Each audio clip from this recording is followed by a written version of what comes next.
If you are still holding your threads when you start to sew, I want to show you how on the Pfaff Quilt Expression 720, you don't have to do that. When you slide your fabric in, as long as you slide it in far enough that the foot comes down and the needle will start in the fabric, not in air, you will find you do not have to hold your threads when you start.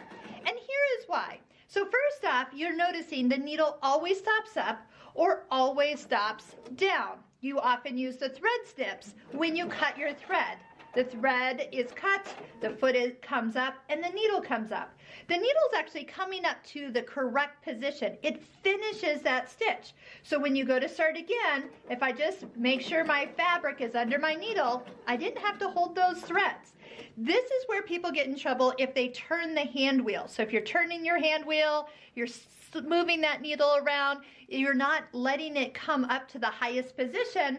When you start your next seam, you might not have finished the last stitch. And if that was the case, you better hold on to those threads.